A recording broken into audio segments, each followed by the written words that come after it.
I'd like to call to order this Board of Supervisors meeting in Powhatan County on October 26, 2020. Tonight, we're continuing with our hybrid meetings where we have folks in attendance practicing social distancing, and we also have people that are joining us remote tonight. Mr. Smithers, would you please share with folks how they can join us remotely? Yes, sir, Mr. Chairman. If you're participating remotely, during the public comment period, you may raise your hand using Zoom controls, or you can press *9 on your phone. That will hook you right into our meeting. Thank you. So the people will know who's in attendance tonight that are joining us remotely. I'm going to briefly share who is in attendance. To my far left, representing District 2, Mr. Larry Norvik. To his right, representing District 3, Mr. Mike Byerly. To my left is the County Administrator, Mr. Ned Smither. To my far right, we have our County Attorney, Mr. Tom Latchney. To his left, we have the District 5 Supervisor, Mrs. Karen Carmack. And to my right, we have the District 4 Supervisor, Mr. Bill Cox.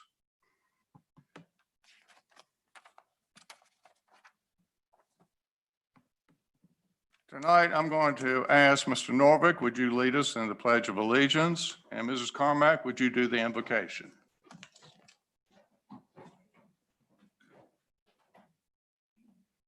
I pledge allegiance to the flag of the United States of America and to the republic for which it stands, one nation, under God, indivisible, with liberty and justice for all. Dear Lord, please bless this day in Powhatan and guide us tonight as we seek to do the people's business. Amen.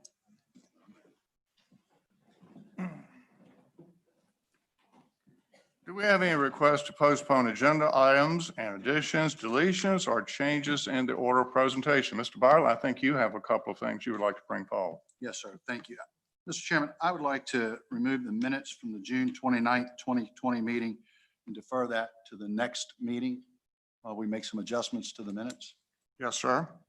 And C, resolution, I'd like to move that off to new business. New business, that will become 10C.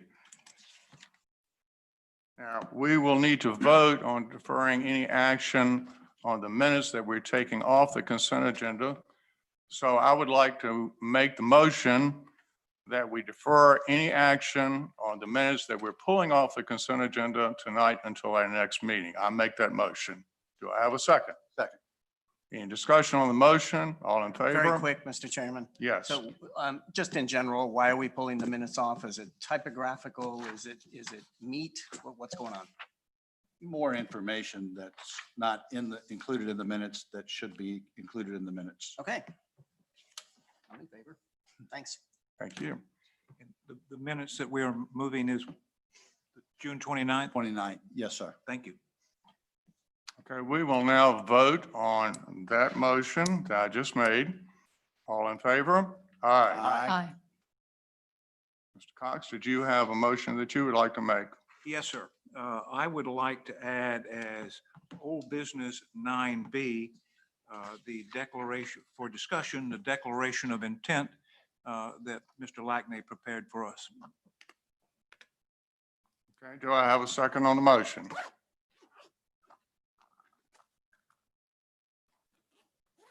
Do I have a second on the motion? And the motion fails. We will now vote on the amended agenda. Motion to approve the agenda as amended. Do I have a second? Second. Any discussion on the motion? All in favor? Aye. Excuse me. County Administrator. Thank you, Mr. Chairman. I have a few things here for you tonight to discuss. And if I'd like to start off a little bit of a scheduling update, I wanted to run by you. I believe you've got an adjusted schedule on your desk. As the holiday season approaches, I'd like to suggest two modifications to our meetings in the next 2 months. The first is a move of the November 12th workshop to November 16th, a week ahead of our 11/23 regular meeting. The second adjustment is an acceleration of the December 21 regular meeting to December 14th. And with that, I've given you an adjusted calendar that shows those changes, and planning commission schedules also on top of that. Excuse me, sir. Yes, Mrs. Carmack, Did you say the 21st is going to move to the 14th? that would be, it would be away from Christmas week and Okay. into the week before that. Yes, Okay. ma'am. so you're sharing this is your proposal. I'm not going to take a vote unless, there's some opposition. If we have consensus, we'll just go forward with these schedule changes And we'll post it on the website. if board members are in favor. Okay, thank you, Mr. Smithers. Just another note along the same lines, our planning commission is meeting November 4th with a comprehensive plan on their agenda. It's just a piece of information for you. I thought you might be interested in. Tonight, we have great pleasure from J. Sergeant Reynolds, we have Dr. Paula Pondo here, and she's going to give us an update on the great things at the finest community college of Virginia. So, I'm not Dr. Pando, I'm Sally Bays, and I'm very, very pleased to be here. So. good Welcome, evening. Ms. Bays. Thank you. Members of the board, residents, and friends of Powhatan County. As the Powhatan County representative on the Reynolds Community College Board, it's my pleasure this evening to introduce Dr. Pando, president of the college. Dr. Pando was installed as the fourth president of the college on March 29th, 2019. From the very beginning, she seemed to be the right leader for the right time. Visionary, energetic, outgoing, personable, transparent, willing to take a deep dive into data that led to difficult questions and hard decisions. And then not even 2 years into her tenure, the Chinese virus invaded the world, and not surprisingly, suddenly turned the world at Reynolds upside down, just as it did at everyone's school and work environment.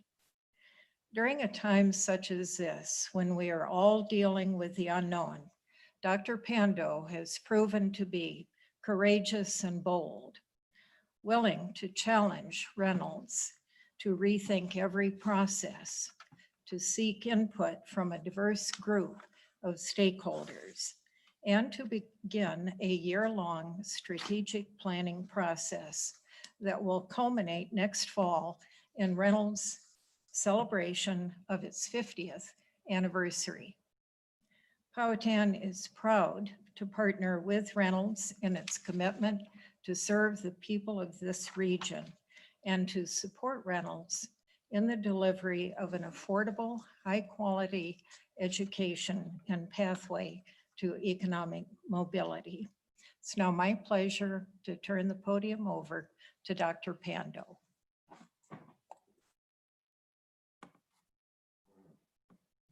Thank you, Dr. Bays. Good evening, everyone. It's so good to be here. It's just good to be here, right? We're happy to be here. Welcome, good to see you again. Thank you so very much. Thank you. Let's begin, shall we? Okay, I think I've got this. All right, a little bit about Reynolds Community College. Many of you know us as J. Sarge. I know that we rebranded about 5 years ago at Reynolds, but my license plate does say J. Sarge. I didn't get the memorandum that we'd rebranded when I started in September 2018, but the J. Sarge plates are still on my car. We were founded in 1972, making us the youngest of the Virginia community colleges, but one of the largest community colleges in the Virginia Community College system. We serve the city of Richmond, along with 5 counties, Henrico, Hanover, Goochland, Powhatan, and Louisa counties. About 355,000 persons have come through our doors since we've opened. But even more important than that, hundreds and thousands of lives have been changed forever because they stepped through our doors and earned something of value. I want to thank Dr. Bass for her representation of Powhatan. I assure you that she represents you very well, asks hard questions, and those are the questions that I like. Help us to think, challenge assumptions, what is the right path, and do our positions and do our assumptions, do they carry weight? Do they carry water? So I always look forward to a good and vigorous exchange of ideas, because I think the ones that emerge from those exchanges are the better ones, because they consider a lot of different perspectives and points of view. This year is a year for the books. When I think of how we started the fall 2020 academic year, it was the confluence of so many things happening at one time. First of all, coronavirus continues to be a part of the conversation, and no matter where one falls on the political spectrum, it is the backdrop of the start of our academic year and shows no sign of slowing down. At the same time, a historic economic downturn, and we are all still navigating what does that look like, who's impacted most, what industries are gone for a temporary period of time, what fields are gone for good, what are the jobs that are emerging, what is the community college's role in training people for those jobs that are in high demand and are emerging. Another issue, racial and civil unrest, unknown since the civil rights movement. This is the backdrop of the beginning of the fall 2020 academic year, in a year that is hyper polarized politically. All of this is how we open. Every college and university has opened their academic year against this backdrop. There have been times where I've wanted to phone a friend. What's the playbook for this?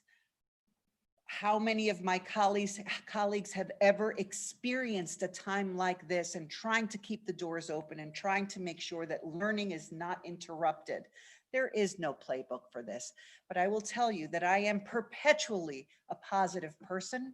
I am always a glass half full person.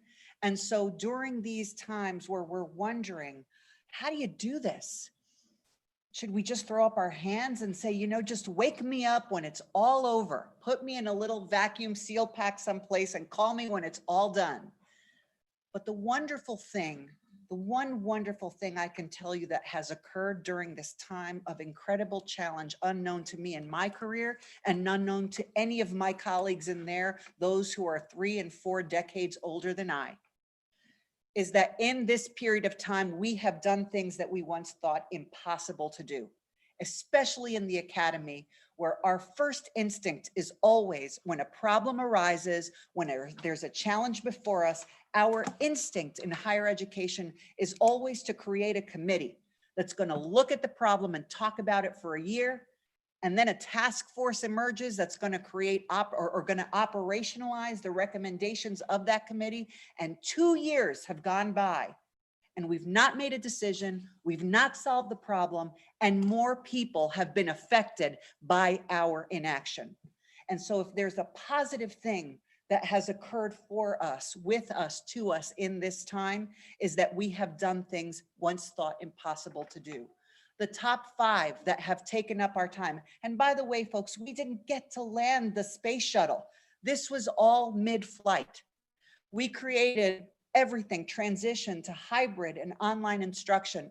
We established a future task force to make sure that we opened our doors safely, because some of our students need to see us face to face. Some of our programs are required face to face. You can't be a welder without touching equipment. You can't be a nurse without a clinical placement. You can't do respiratory therapy without working with a human being. You can't fix a car. You can't be an automotive technician without getting your hands in an engine. So we knew we were going to have to figure out ways to do that safely. We canceled, but mostly postponed and reimagined some of our great programs and celebrations, like commencement. We awarded millions of dollars of CARES Act fund, and we reimagined all of our student supports. I've been before you the last 2 years, And I've shared with you, for so many of our students, it's not their brains that gets in the way of their degree, it's life that gets in the way. And we had to reimagine the way we wrap our arms around our students in a virtual way, and training and training and training. We transitioned over 900 courses in a 2-week period, 900 courses into an online setting. Sounds simple, flip a switch, but many of these are faculty who'd never taught in an online setting. Many of these are students who did not sign up for an online class. And so all of the mechanics that go into making that work and be as seamless as possible. We trained over 375 faculty members, over 4,000 hours of training this summer, because we knew that while we were committed to some face-to-face courses, the majority of coursework would still continue online. And we didn't want it to look like it did in the spring. In the spring, it was, let's put it together, spit, tissue, and glue, and hope it holds up. We were not going to be in that place this fall. So we trained and trained and trained, high impact teaching practices, engaging practices for students, et cetera. We put technology in the hands of our students, Wi-Fi in all of our parking lots, to make sure that the modality in which we had to operate this fall would be much better than it was in the spring, because we had time to prepare. The communication piece, we were the first community college to make the call as to how we were going to operate this fall. We made the decision of primary online, a lot of hybrid, and face-to-face where necessary. What that did was provide us something that many of our peers were jealous of, and that was precious time to get it right, versus many of our peer institutions who are waiting, holding. And then once they made the decision, they had to figure everything out. We made our decision, communicated it broadly and widely to you, to our high school guidance counselors, to our principals, and spent that precious time training our people. We became central in the workforce recovery conversation, central to it. We've stood up short-term training programs, partnered with folks like the Better Housing Coalition for hundreds of families who lost their jobs in pandemic, and providing them with in-demand training and modalities they could reach them and get them back to work. We have become partners with a nonprofit called Virginia Ready, which incentivizes completion of short-term programs with $1,000 at the finish line. And they'll help people who have become unemployed because of the pandemic, or even people who are underemployed, hours cut back, full-time to part-time, to be able to get training in a high demand area, and then incentivize completion of that program with $1,000. And those are philanthropic dollars. They're not coming out of what you give to the college, what we charge our students, but these are philanthropic dollars that have been raised. Our Community College Workforce Alliance continues to take our programs where the people need them. So we have become the centerpiece in the workforce conversation post-pandemic. We opened a new campus in pandemic. Who thought we could do that? But we did. In the east end of the city of Richmond, we opened the kitchens at Reynolds. The difference is it was originally imagined as a culinary school. And we've actually reimagined that facility to become a new front door to our college and all of its programs, including short-term training programs, IT programs, et cetera, and partnering with VCU. The building is beautiful, but what's happening inside the building is even better. We've reimagined our workplace. As I mentioned to you, we've done it in a safe way. The fact is that some of our students, they're the first in their family to go to college, and navigating this thing called higher education is not the easiest thing to do if you don't have someone like me, a nagging mother. All three of my kids were sent home. University of Vermont, St. Peter's University, they're all sent home. What did they have? They had their room, they had their computer, they had Wi-Fi, they had a fridge, and a nagging mother. Did you open your Canvas today? Did you respond to the questions today? Is your teacher reaching out to you? Are you getting responses? Most of our students don't have that. And many of them don't have 1, 2, 3, or 4 of the above. They don't have the technology at home. They don't have the Wi-Fi accessibility. They don't necessarily have a full fridge of food. and they don't have a parent who went to college who can help them navigate and make sure they're staying on task. So we knew we had to open in person. We reimagined the workplace, virtual open houses. You can see one of our research librarians in our library. Again, reimagining our workspaces because we know students need high touch. We don't touch them, but it's a high touch and high tech combination that we have. And you can see all of our folks, they're well protected, but they are serving our students in the way they need to be served. And that was very important to us. Higher education has gotten a lot of press and most of it not good. Most of it I call the bait and switch. Come back, we're going to go face to face. Families move their children down to Harrisonburg or wherever that is. And what happens 2 weeks in, we're either going remote. This is after the check clears, by the way, or you need to go back home because we're having outbreaks. Community colleges, we expected a surge in enrollment because we believed that families would say, I am not going to pay $30,000 a year for my child to be in their bedroom learning remotely or in their dormitory learning remotely. That didn't happen. A lot of promises were made. We're going to have football. We're going to have everything. We're going to do it all. So families did choose in large part to send their children away. But more alarming, a lot of students opted not to go to college at all. Not to go to college at all. And that was especially alarming in communities of color. About a 19% drop of Black and Brown Americans not going to college this fall. That is alarming when you start thinking about the widening gap between communities, and we experienced that at Reynolds ourselves. But the kind of press that we've received at Reynolds, and this is a national publication, Inside Higher Ed, has been about Reynolds' commitment to serving its most vulnerable populations. And they come in many forms. They come in the form of single moms. They come in the form of first in their family to go to college. They come in the form of a person who's raising a family and going to school at the same time. And the kinds of press that we're receiving is understanding the students we serve and not the ones we imagined we'd be serving when we were in graduate school, but the ones who actually come to our doors and organizing our resources around their success. And so that's how they're talking about us, that the college would not quit on us, and the college became the source of support for many of our students. A little bit about your county. This year, we've enrolled 131 students. It's a very traditional college age. The average age is 22, and 33 of those students, 33% I should say, come from underrepresented populations. Underrepresented comes in the form of many things. It comes in the form of first in their family to go to college. It comes in the form of low socioeconomic status, full Pell Grants, ethnic and racial minorities. So that's the typical Powhatan student for us is not typical, but typical college, traditional college age. We awarded 27 degrees and certificates this year at our first virtual commencement ceremony. It was fantastic. Can't wait to do it in person again, though I will question whether or not I should be shaking about 900 hands at any ceremony in the future. I'll have to think about that.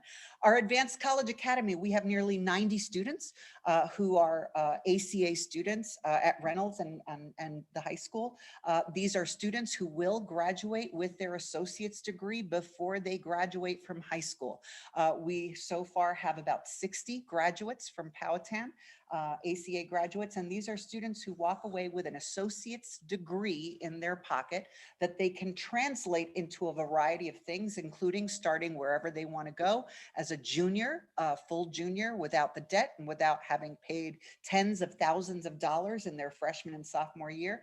And for some students, they use it as what they call kind of their insurance plan, that they don't have to take 15 credits. They want to have the full 4-year experience, but maybe not have to take 15 15 credits. Maybe I'm taking 12 credits, or maybe this allows me to study abroad, or maybe this allows me to have a double major. So depending on the family circumstance and the students, students use this associate's degree in a variety of way, in a way that suits them. And where are students going? They're going everywhere. They're going to the finest schools. They're going across the Commonwealth. I have my own son graduated from Reynolds in May.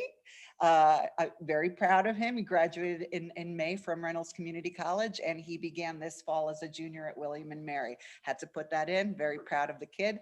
But our students are going where they want to go. And our students are being accepted with the understanding that a student who graduates with an associate's degree is more likely to graduate and with a higher GPA than the native students.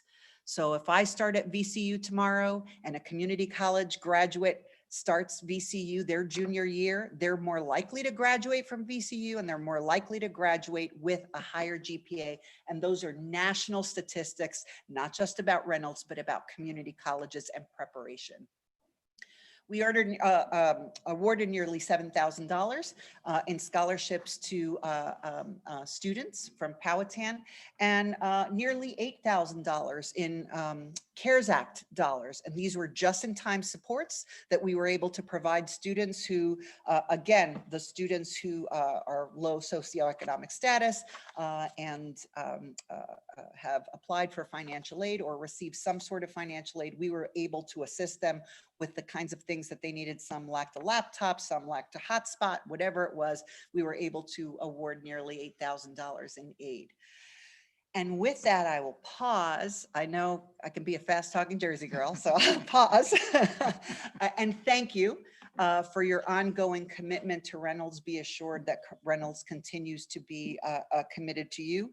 We, as Dr. Bays mentioned, we have made and will continue to make some very difficult decisions. We have finite resources. We cannot afford to expend them on programs that don't lead to anything. And so we can expect in the coming years that we're going to be making some tough choices on what programs lead to something, what does not lead to anything, and should those programs be on our book if they don't lead to anything. And if they don't, put those resources in either amplifying or making larger the programs that have a future, that are in demand, that pay a living wage, or stand up programs that we don't yet have on our books that should be on our books, particularly in the space of technology and the skilled trades. So that's kind of the direction that we're going. So with that, if you have any questions. Any questions for Dr. Pando, board members? Well, I have a couple questions. All right. Are we doing our part in keeping up the student enrollment? You said 131. I'm going from memory. I think we usually average in 140 some range. I'm just going from memory, so don't hold me to this. So here's the interesting thing. Here's what's interesting about the Virginia Community College system, which is very different than New Jersey.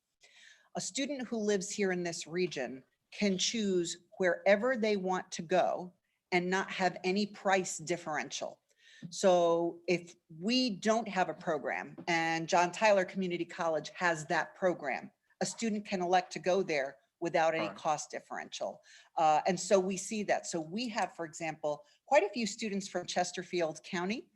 That's not our service region, it's not our county, but we have 3 programs that John Tyler doesn't have, and so those students will come to us. So in some parts, it depends on the program, especially when it's a small number of students. But I would say Powhatan enrollment has been, as far as I know, fairly steady in its number and proportionate to the size of the region. What about our ACA students? Is that maintaining about the same number of students? Yes, yes, you could see if I go back here, our ACA students. So we have 60 graduates and almost 90 current right now. That's great. Mm-hmm. It's a wonderful program. Yeah. Could you talk a little bit more about what you're doing over in Churchill and transitioning? Because I know that had to be a blow, you know, with COVID and. Well, I would say, I would offer this. I don't know that any person was jealous of me opening a culinary arts program in the midst of a pandemic where the hospitality universe is basically shut down. Yes. But we believe, we know, I was going to say we hope that it will come back again at some point. And when it does, we'll be prepared to continue to power that industry. Hotels, hospitality, small business entrepreneurship, all of those are programs that are being offered there. But again, I think one of the really important decisions we made was to really expand what we would be offering, including that front door. We call it our new front door that provides guidance and navigation to communities who've not had perhaps that college going either mentality or college going understanding of how to navigate, I think, overly complicated systems, and we continue to simplify them. Whatever is within our control, we continue to take that apart and simplify it. It should not take a PhD to earn an AA degree. And so we continue to simplify that. But we have had, the community is thrilled to have a college in their backyard. And so it's not as full as we'd want it to be, but given the circumstance, I guess that's good that we can't, that the culinary industry is what it is right now, and that we have to limit the number of students we have in our building because that is being offered face to face. Let me go to the other end of town. How is Goochland's campus doing? The Goochland campus is an interesting thing, and this is a conversation that we're having at the most senior level. What is the best use of the Goochland campus? I am not convinced. In fact, I am convinced that the program mix and offerings and time and so forth has not worked. And we can continue to do the same thing. Some folks hope that we continue to do the same thing, but we all know that if you continue to do the same thing and expect a different result, you'll be sorely disappointed.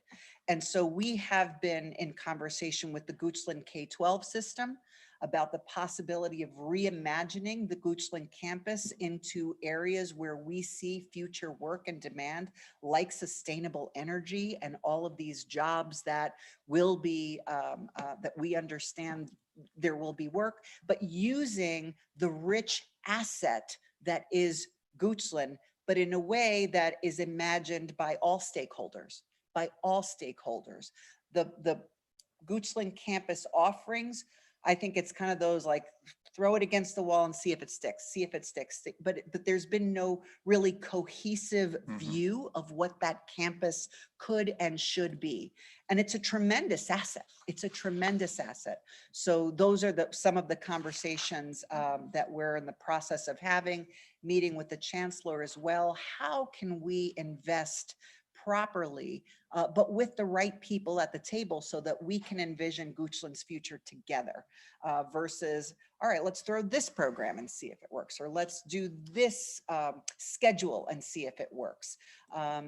It's too much of an asset to play with it that way. So I think having very smart people and invested people at the table can help us imagine a grand future for that incredible asset that we have.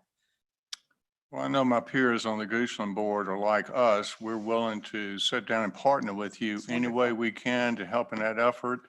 That's wonderful. So We are. Just wanted to share that with you. Thank you. There is a tremendous, I would say, energy around what can it be? Not everything we've done. What's another strategy to make what we have work? We're saying we need to rethink this and what can it become? And something that's cohesive, something that makes sense, something that pulls people from all different areas, because when something is excellent, people will drive to get there. When something is outstanding, when something is new and responsive and high demand, people will make their way there. We see that at Tidewater Community College. They've got a certain a center that's top notch, and people drive an hour and a half 2 hours for their tech center. So I think we have an opportunity to create something really outstanding there. And our intention is to bring as many thought leaders to the table to help us imagine that together and then strategize on how we realize that aspirational future. Good stuff. Board members, any more questions for Dr. Pando? Dr. Pando, thank you for coming. Thank and you Thank for you having for me. everything you're doing for our students here in Powhatan County. And again, if there's anything that we can do to support you, partner with you and your efforts, it's yours to ask. Thank you so much. Have a wonderful evening all. Thank you. Thank you. Thank you.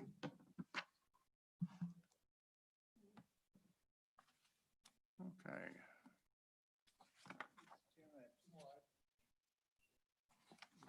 Please. Mr. Chairman, as we all know, our volunteers are key parts of our successful fire and rescue services. Tonight, I would like to invite Ms. Martha Chumney and Fire Chief Phil Warner to the podium.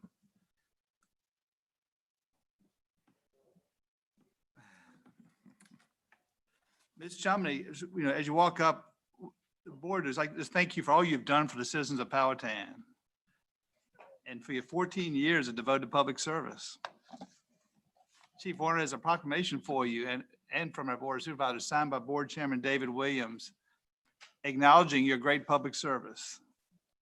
We simply want to say thank you. Thank you so much and publicly for your dedication as a volunteer in Powhatan County. And with that, Chief Warner, please take the microphone. Good evening, board members. Thank you for taking the time to honor Martha Chumney tonight. Myself and Rescue Chief Billy Gwynn would like to thank Martha for 14 years of dedicated service to Powhatan Volunteer Rescue Squad. Martha has been a true leader within Powhatan Volunteer Rescue Squad. She has held the majority of all operational positions in the organization, as well as serving on the board of directors for Powhatan Volunteer Rescue Squad, holding all leadership positions on the board over her tenure. But most importantly, Martha has served the citizens of Powhatan for the past 14 years by dedicating at least one night a week to the citizens in need. On top of all the countless meetings and hours of training, Billy and myself would like to thank her for the service to Powhatan and the best of luck in her retirement in Appomattox County. Thank you, Martha. Thank you, Martha.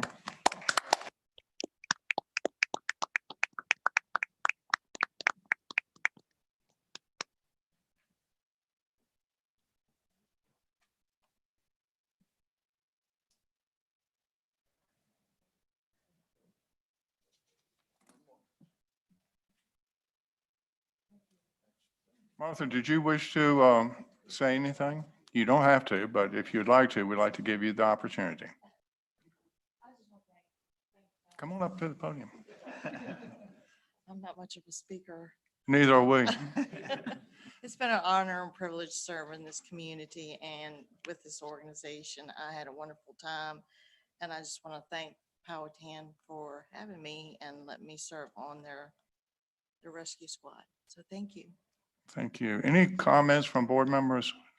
Anybody like to say anything? I know I'd like to personally thank you. You're the kind of person, you're the kind of people that make Powhatan work. So again, thank you for all you did for us.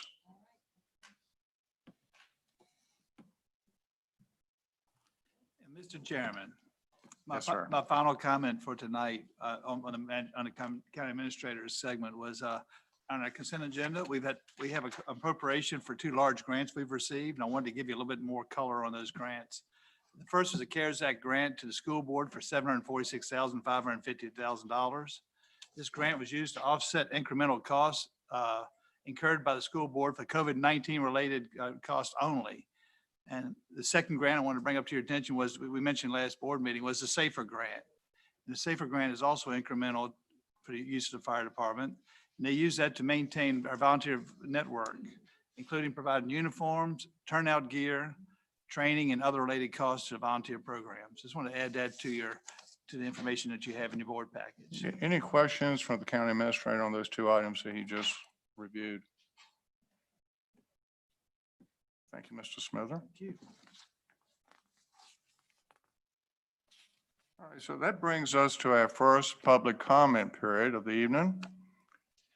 Please come forward, give your name, your address. We'll allow you 3 minutes.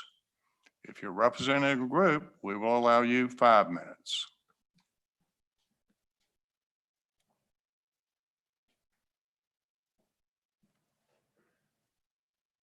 One of my hearing aids came off with the mask. Occupational hazard. My name is Tom Gallagher. Good evening. Thank you so much for seeing me. This is the first time I've spoken to this. Tom, welcome, but please give us your address as It is well. 2200 Founder's View Lane Yes, sir. in Powhatan County, in Midlothian. It's on Independence Golf Course. I am a resident of 2200. Our house backs onto Founder's Bridge Boulevard. I come tonight to speak only to speeding on Founder's Bridge Boulevard.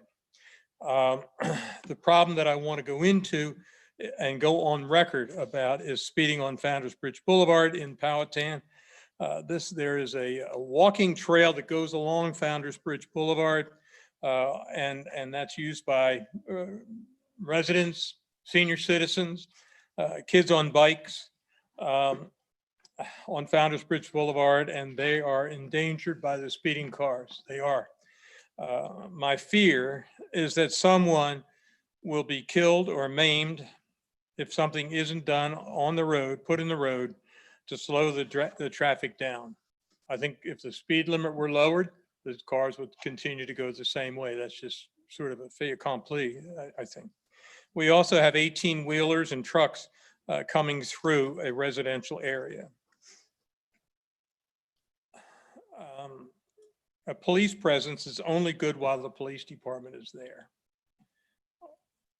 Once the apartments are finished down on the corner of Winterfield and Robius Road, traffic is going to grow. It just is. I don't have any scientific study, but I've been alive a long time. We believe that that putting in bumps, not necessarily humps, would help dramatically. We are in the process of having petitions signed by many Powhatan County residents who are up in arms about this. It's bad. And we are asking for your support for your residents.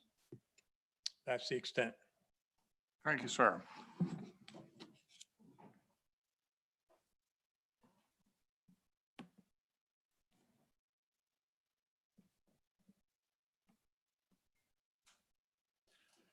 Good evening, members of the Board of Supervisors. My name is Mike Asap. I live at 3673 Old Buckingham Road here in Powhatan. Great to see you all. I want to thank you all for your hard work and dedication to our Powhatan community, each and every one of you. As elected officials, you put those hours and hours in that really make a difference representing our citizens and doing the hard work and advocating for our county. So I want to thank you for that. Having gone through elections, each of you understands the importance and sanctity of our election process and the work that our local Department of Elections puts into planning leading up to, on election day, and after election day. We have a lot to be thankful for in having a phenomenal electoral team led by our Director of Elections, Karen Alexander, and assisted by the extraordinary Jamie Sweba and Kristen Love. With 8 days to go in this challenging and controversial election during COVID pandemic, they have expended Herculean efforts to expand Powhatan voting options with drive-through, drop-box, mail-in, in-person voting, and election day in-person voting.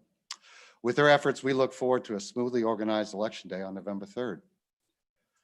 The Powhatan community has been blessed by overwhelmingly peaceful and orderly elections. As a polling place outside volunteer, I can testify to the friendliness that I have experienced among members of both political parties at the polling place. We have helped each other put up canopies in the rain, shared coffee, even helped each other when signed in with the signs pickup at the end of the night as we close down for the election night. But we have heard stories, however, voters who have been harassed but for the most part, we share values that democracy is better served when folks from divergent viewpoints can honor Election Day peacefully without confrontation, disruption, intimidation.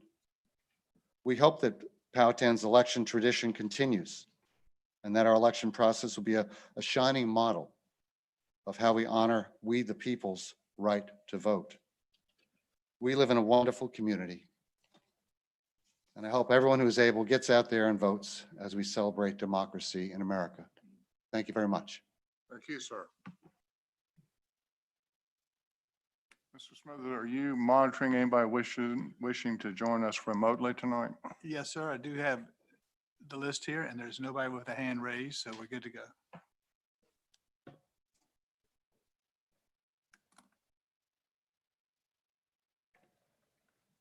If there's others wishing to address the board tonight, please come on down, and come up front. Good evening. My name is Kathy Lisfield. My address is 2738 Red Lane Road. And I'm here tonight. Board of Supervisors, thank you for your time tonight. Fellow citizens and my pickleball constituents who have joined me tonight in the back of the room there. I'm representing the group tonight, so I would like to beg to get the extra few minutes to make our point. Thank you very much. In April of 2019, NBC aired a segment entitled Pickleball, the fastest growing sport you've never heard of. Well, that's no longer true, especially among the folks who play here in the county or who are players and play elsewhere besides Powhatan.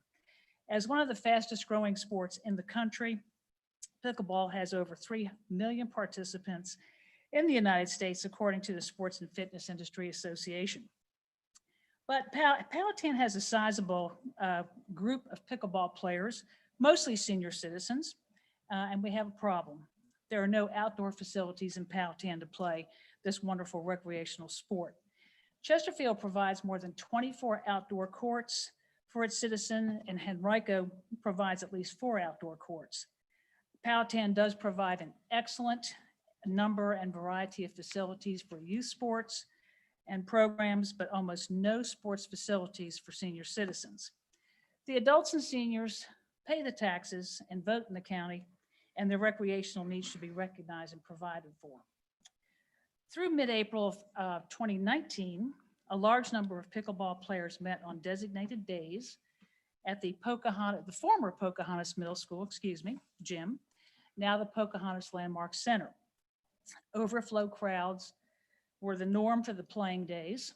Only 12 players can participate on 3 makeshift courts, at least the makeshift courts that were in the old gym, because no facility existed for playing pickleball. As many as 30 players might arrive and be in attendance on those days, and individuals waited for their turn to play. Citizens enjoyed playing at the gym until its closure in April of 2019. And since there are no current facilities available in the county for play, the pickleball players have resorted to using the Powhatan Middle School outdoor tennis courts when school is not in session, even though tennis courts are not suitable for pickleball play. The pickleball players are excellent stewards of any facility they currently use or have used in the past. Many members of the group contribute personal funds to purchase the portable equipment and replace items as needed at no expense to the county. A core group managed the operations of the former middle school facility prior to its renovation. They cleaned, swept the floors, stored equipment, locked the facility after use, took very good care of it, and reported any concerns. And if you recall the prior condition, there were some concerns before its renovation to the appropriate people. They will do the same for any outdoor facility, and that is, to quote an old saying, leave it better than they found it. The Powhatan pickleball community, as we like to be considered, requests that the old outdoor tennis courts at the Powhatan Pocahontas Landmark Center be resurfaced and updated to accommodate pickleball playing. 2 tennis courts, which are currently there, can be converted into 4 pickleball courts for all citizens' use. Another viable option is to paint lines to designate pickleball court dimensions on the existing outdoor courts, tennis courts in Powhatan County. Chesterfield County has done this on at least 2 of their middle school outdoor tennis courts to accommodate both sports. Our biggest concern I saved for last, and that is the fee schedule, which I know is going to be certainly looked at later on this evening in the agenda. And what we strongly object to is a considerable and we think excessive fee. And that, of course, as you well know, is the use of the indoor gym at $25 per hour during business hours and $50 an hour during non-business hours.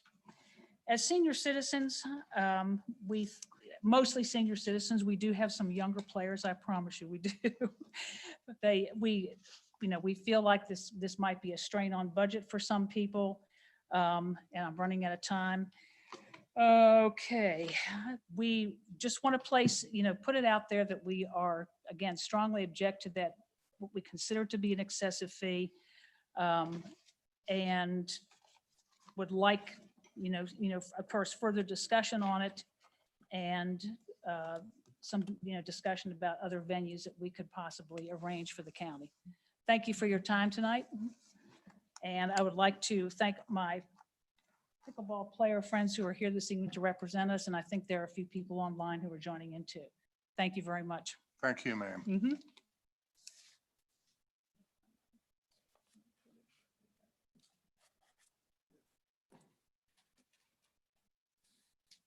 Good evening, Board. My name is Frank Armstead. At 5827 Trenholm Woods Drive in the 5th District, Powhatan County. I'm a 18-year veteran, 18-year resident of Powhatan County and a 5-year active player of pickleball. And I just learned tonight of the $20 fee being charged for use of the gym at the Landmark. But mine is, I was thinking that was maybe for personal use, which I can understand if somebody wants to rent that gym out for personal use.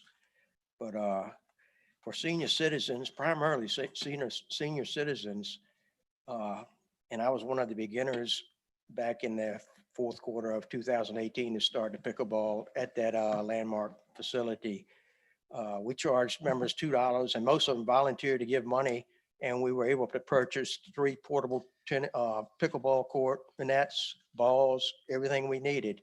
We left the gym in better condition than when we went in there each time. So we've had a good rapport with the manager of the facility at that time.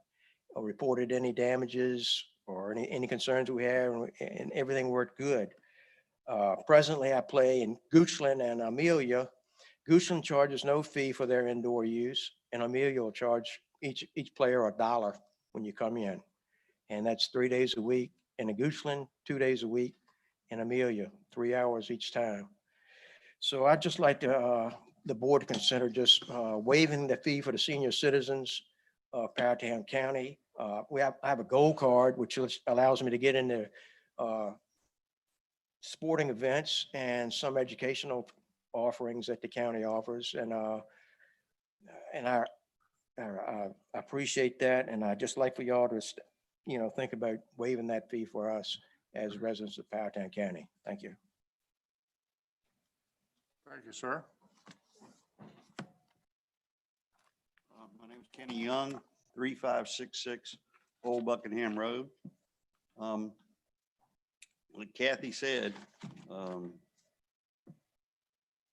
lost my train of thought.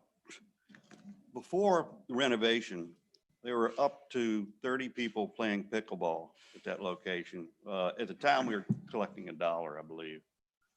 If you make this charge, $25 an hour, there's not going to be anybody there. I guarantee it, because I know the people that I play pickleball with, we're not going to show up. It's just, you're completely canceling a good opportunity for senior citizens in Powhatan. What I would like to Powhatan to do is possibly run it the way they do in other counties. They schedule pickleball, basketball, or whatever. They allocate times, and they open it up to the public free of charge. if the public, if somebody wants to rent the space and they charge, for rental, like $100, I think Goochland charges a little over $100 to rent their facilities for either a day or half a day, something like that. So I would like you to reconsider your, the fees. I would like to formally request that you postpone the vote for further consideration. Thank you. Thank you, sir.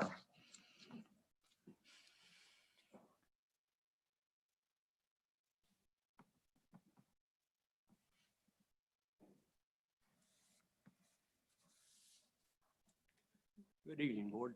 My name is Ken Irby. I live at 2738 Red Lane Road here in Powhatan. And have been a resident of the county in District 1 for 33 years, I believe. I just want to applaud you for many fine athletic facilities and programs for our youth here in the county. I don't think that any other county of our size has outdone what you've done for the youth. But I am disappointed that there are almost no facilities for seniors. And we pay the taxes here in the county. And I think that there should be some programs for our use. If the fee schedule as proposed goes through, I agree with Mr. Armstead that, or Kenny, that it's going to severely limit the ability of seniors to participate. And that's going to defeat the whole purpose of the program. So I hope that you will consider modifying the proposed fee schedule to reduce it or eliminate it so that it will allow seniors to participate in what is a wonderful sport, not only for exercise, but for socialize for seniors. Thank you. Thank you, sir.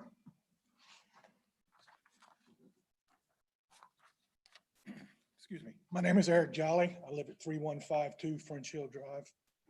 I'm here to talk in support of pickleball as well. I've been playing a little over a year and a half now, and it's taken up most of my early retirement time. So it's a great sport. But what I'm here to talk about is how the fee structure is going to impact my situation and others. We do pay taxes, like everybody else in Powhatan that owns property, we pay taxes. But when we look at what has been provided for us to offset those taxes, I feel like we're being underrepresented. And in that vein, the payment of some minuscule amount to play for a couple of 3 hours at the local gym is something we more than willing to handle. We don't look at a fee structure like what was in the agenda as fair or equitable against us, because we're not renting the facility. We're not doing it during off-peak hours. The custodial has to be paid anyway. The water and sewer are already paid. So those costs are already offset with other budgetary items for that time that we're playing. The business insurance, that's liability insurance. That should be, our play should be covered under the county liability insurance. So there are no real cost to us to play.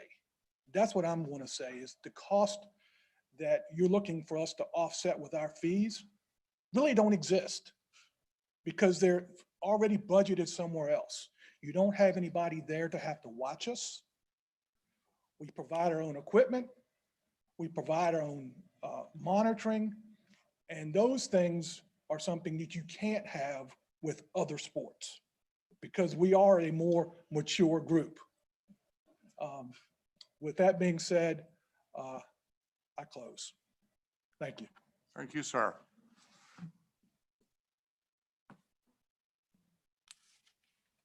Mr. Smither?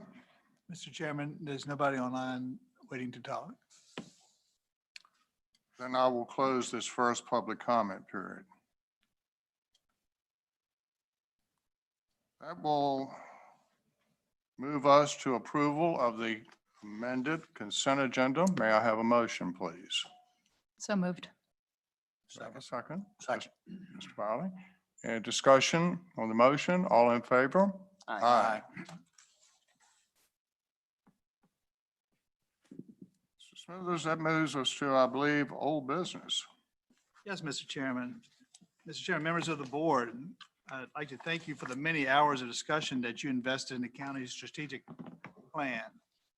After your initial guidance to staff, we put together some measurement tools that we would provide some measure of our way of measuring progress or failure.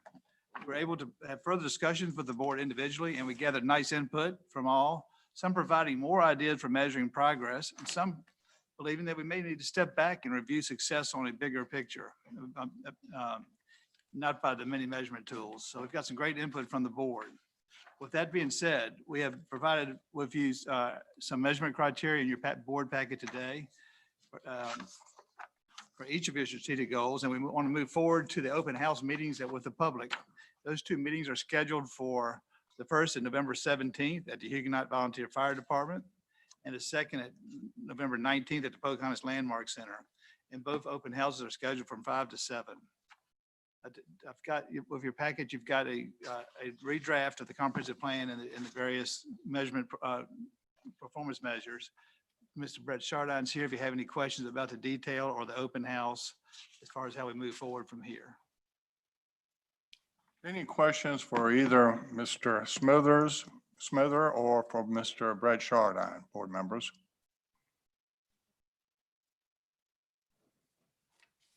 Hearing any, I'm assuming that we have consensus then on the open house dates that you have, provided us, board members. Everybody good with those dates for the open house? Staff, thank you for your work.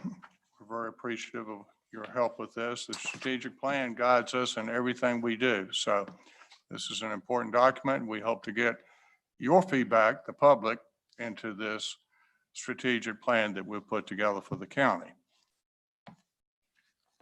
Smither? Thank you, Mr. Chairman. As we move on to new business, the first topic of new business is a resolution that we're very excited about. It's a resolution we've been thinking about for a long time in Powhatan. Seemed like forever, the Richmond Region Transportation Planning Organization has included only the eastern portion of the county for consideration for federal funding, federal transportation funding. Recently, our regional neighbors have indicated support to include the entire county into consideration for these grants. This resolution officially acknowledges our support of the new boundaries. Chairman Williams has worked very closely with our regional partners to gather support for this initiative, and we are hopeful that the Richmond Region TPO will ultimately approve the boundary change that we're endorsing with this resolution. So I'm excited to bring this resolution forward today.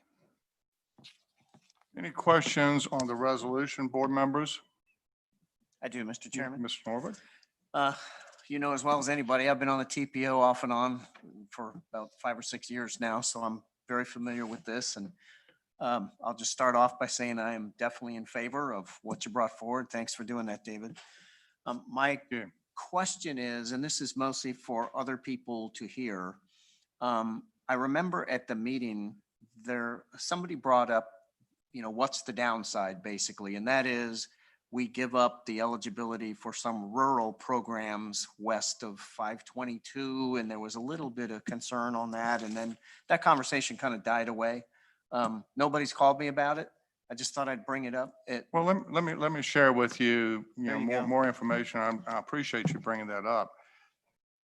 The question was raised, okay, we're going to lose X number of thousands of dollars that the TPO receives in for rural transportation planning. Historically, if you remember from the meeting, I asked 2 questions, okay? That money was being used for the rural jurisdictions, i.e. Goochland, New Kent, Powhatan, and Charles City. And what they used to do is they used to rotate eligibility for the funding of some type of rural transportation plan. What came out in my question to staff at the TPO, I didn't know it, and I think some other rural jurisdictions didn't know it. But that was now being done on a call basis. It wasn't being rotated. So that was a pretty significant takeaway. So the question basically boiled down to, do we want to be part of a region, or do we want to get some type of rural transportation plan that doesn't have any money associated with it? In other words, it's nice to draw roads on a map. It's nice to draw up improvements. But if you're not eligible for those dollars through the technical advisory committee, because you've got a line running through the county. When I was chairman of the organization back in 13, 14, I came forward with 4 initiatives as chairman. One of the 4 was to do away with the MPO boundary, because we had a truly regional gym that was coming into Mrs. Carmack's district. It was called a state park. And as I said to my colleagues down at the TPO, here it is. We're supposed to be the Metropolitan Planning Organization. We're now going, thanks to my other initiative, we're actually calling ourselves what we are, the Richmond Regional Transportation Planning Organization. But we couldn't even be considered as a project for the improvements that need to be made to that entrance going into the state park. And yet that was a regional gym. And today, all you got to do is go out there and see everybody in the region is using it. So it was a fairness issue. We had the support of the Greater Richmond Chamber of Commerce back then because they changed their footprint to mirror the region. It was schizophrenic to think that, okay, we're a region, but really only half of some of the counties are eligible for funding, for the federal funding. That didn't make sense. So it came down to, if I have a choice between getting a plan every now and then or being part of a region, I'm going to be with the region every time. And I told my colleagues that. So we've been fortunate to, in our discussions offline with some of our, I call them our big brothers, big sisters, if you will, in the region that were previously opposed are now in support. So I'm very grateful to them for the consideration to be included in the region and be part of the region. So let's keep our fingers crossed and let's look for a good outcome in November. So you're saying the Bateau Festival did not count for transportation in Western Powhatan? We may need to bring that one up. I'm not sure exactly. Maiden's Lane Might not get it improvements? under the Regional Surface Transportation Program, but maybe there's another pot of money we can consider. Mr. Chairman, I just want to double your comment there about our larger neighbors to the east. Their tax dollars didn't have to go west of 522, basically, and now they're the way I see it, they're willing to pool some of their tax dollars to help us, which that's well, and that's great. One of my arguments in meeting before last was, when I got this on the agenda for the last meeting was, now that we've got this thing called the Central Virginia Transportation Authority, that doesn't recognize MPO boundaries. That recognizes the whole county. So everybody in the county is paying into this authority and being, paying their share of the taxes on diesel, gas, and sales tax, but yet only half the county under the Regional Surface Transportation Program is eligible for federal funding. So that, again, was a little bit of schizophrenia there. So again, the emphasis is on region today. We are part of the Central Virginia Transportation Authority. We need to come together and make it work for Powhatan and the region. Yeah, that is a win. Thanks for bringing that forward to the TPO. Thank you for bringing it up, please. Mr. Smither? Thank you, Mr. Chairman. Mr. Chairman and members of the board, in 2019, the Board of Supervisors took advantage of improved interest rates and issued GO bonds to refund your old Mr. school Chairman, bonds. we should vote on that. Oh, yeah, we Yes, have to we take a vote. really Thank you. should. Yeah. Yeah, thank you. Thank you. Just leave the time. I'm like, we're supposed to vote on that? Would somebody please, Mr. Norfolk, would you like to make this a motion for passage of the resolution? I was just thinking of doing a decree. What's this voting stuff all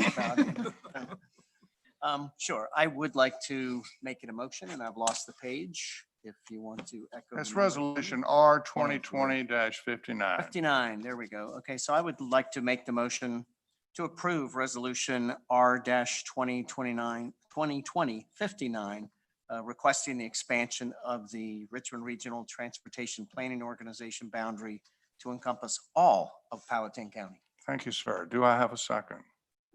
Second. Ms. Carmack, any discussion? Mr. Smither, would you call the roll? Yes, sir. Mr. Norvig, Aye. Mr. Byerly, Aye. Mr. Cox, Aye. Ms. Carmack, Aye. Mr. Williams. Aye.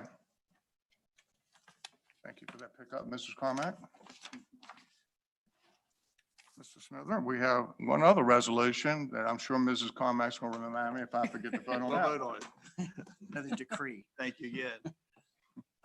In 2019, the Board of Supervisors took advantage of improved interest rates and refunded with Citizen Farmers Bank existing GO bonds that were outstanding. At that time, we got a great rate of 2.45%.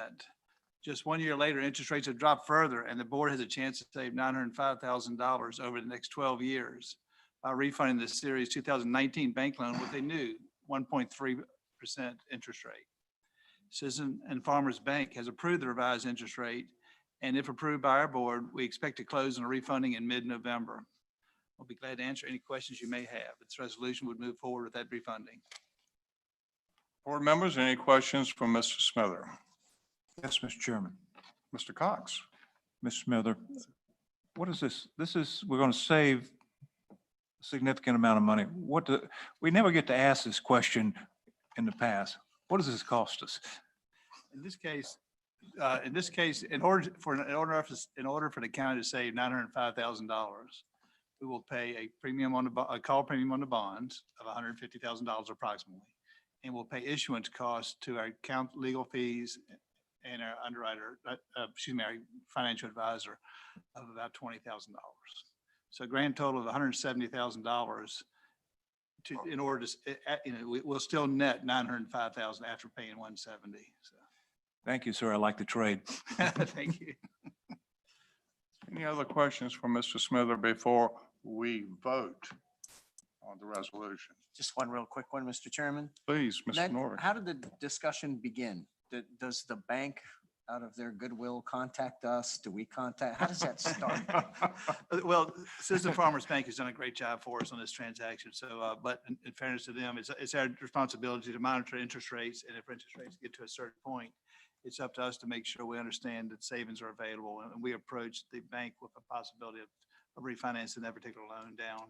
So, in fact, they did a great job on moving it forward. Great. Thank you. Thank you. Mr. Chairman, Yes, Mr. Farley. I'd just like to thank Mr. Smithers and his team for recognizing that savings to the citizens in this county. Thank you very much. That's an amen. Thank you. Any other questions, comments? If not, I'm going to get somebody to make a motion. Mr. Farley, would you like to make a motion? Yes, sir. Mr. Chairman, I'd like to make the motion that we approve Resolution R 2020-60, authorizing the issuance of the $15,927,000 bond refinance. Second. We have a motion. We have a second on a motion. Any discussion? Mr. Smither, would you please call the roll? Yes, sir. Mr. Nordvig, Aye. Mr. Byerly, Aye. Ms. Carmack, Aye. Mr. Cox, Aye. Mr. Williams. All right. That will bring us to 10C, Mr. Smither. Yes, sir. Mr. Chair, members of the board, page 72 of your agenda package, you'll see details on a grant application staff put together on your behalf as another attempt to get grant funding for 3 familiar projects on Anderson Highway. First being an arc cut at Old Buckingham and Academy Road. The second, the turn lane on the westbound lane at Stave Mill. And the third, a turn lane eastbound lane at Holly Hills Road. These are projects that were included in previous smart scale applications. And staff saw this as another opportunity to address three of our transportation needs on this corridor. The region has only allocated $8 million for this particular grant. So our odds aren't good of getting all three projects financed, but we're hoping that they'll bite on one of these these grant applications. So we want to have our name on the list of an applicant. This resolution is required as part of our application process, and we'll be glad to answer any questions you may have. Board members, any questions for Mr. Smither or for Mr. Chardon? Mr. Chairman, Yes. with this, when do we find out if since we applied for both the smart scale and this kind of simultaneously, when do we find out about the smart scale projects? And when would we find out about this? And is there any potential, the odds of us getting, either of these, I realize are slim, but there shouldn't be any conflict, being we have the same applications in for two? Yeah, I don't know the timing on a smart scale response. Ms. Chardon, would you like to come up to the podium, please? Yes, good evening, board members. I don't recall the exact timeline on when we'll hear back on smart scale, but we would hear back on this first. So okay. This one moves a little quicker, being that this is competing just in the region, not going to the full state level. So we talked about them, talked with VDOT and the TPO to make sure there's no conflict about us applying for both. They said no. If we got the project awarded in this, that happens a little more quickly. So then we could take that out of smart scale, and our other projects would move up in that. If we don't get it in this, then smart scale later in the year will be a second bite at them. So Perfect. Thank you. Thank you, Ms. Carmack. Mr. Byerly. Brett, question, sorry. Yep. So the smart scale is from VDOT, and then this is from the RRTPO, Richmond Regional Transportation. So two separate sources of funding, am I right? Correct. Yeah. So this one comes from the federal gas tax that we all pay. They distribute a portion of that to each region. So they give that pot of money to the TPO to then competitively distribute amongst the regional localities. Who's in that region? It's the same as Plan RVA. So us, Chesterfield, Goochland, Henrico, Hanover, Ashland, New Kent, Charles City. I think I got them all. City of Richmond. Thank you. Thank you, Mr. Chairman. Mr. Byerly, this is that pot of money they call the Regional Surface Transportation Funding. We were only eligible, or we're only eligible today with that MPO boundary to submit projects that are in that boundary, okay? But that said, it's that pot of money that exists that comes through the Richmond Regional Transportation Planning Organization. It's a federal pot of money that the Technical Advisory Committee makes recommendations to the full board for funding of projects. So if that's helpful. Yep, it is. Thank you very much. We appreciate it. Mr. Chairman. Yes, Mr. Cox. Brett, does this, if we were successful, let's just take the R-Cut. Would this grant pay for the entire R-Cut or just part of it? We would be applying for the entire thing, yes. Okay, so if it's approved, it's the entire thing? Correct. Okay, so we couldn't end up getting a piece of it here, and can we also get it, can it be double funded? It potentially could be. That's what we did with the Route 711 widening project. As you'll probably recall, that was a smart scale project. And when it came short of some of the funding, we used some of this funding back in 2015, 2016 to supplement it. So it is possible to use this along with others. We're requesting the full amount and hopeful for that. But if they came back and said, we've got a bunch of needs in the region, we can't go the full for that one. I think it's 2.8 million, but we'll go 2 million. Then it would be on us to decide, okay, we'll try to get the extra 800,000 through smart scale, or we could potentially use some of the money that we'll be having coming through CVTA. So we're asking for all of it. It's possible they could come back with a partial grant, and then we would have to decide, do we want to pass on it or do we want to supplement that somehow? If we had a partial, just so I understand, if we had a partial grant, can we then, we don't have the ability then to go to VDOT in the smart scale and say, look, we don't need quite as much money. We can't change that, can we? I don't think so. You can't increase the ask of smart scale midstream. haven't had that come up where you're reducing the cost. I'll have to ask VDOT again. I know you can't go the other way. I don't see why they would oppose that. It's less money they have to spread around, but. Let's hope we have the problem. Thank you. Thank you, Mr. Cox. Any more questions for Mr. Chardon or for Mr. Smither? If not, I would like to have a motion. Mr. Chairman, I make a motion that we accept Resolution R-2020-55. Thank you, Mr. Cox. Do I have a second on that motion? Second. Do I have any discussion on the motion? Mr. Smither, would you please call the roll? Yes, sir. Mr. Nordvig? Aye. Mr. Byerly? Aye. Ms. Carmack? Aye. Mr. Cox? Aye. Mr. Williams? Aye. Okay.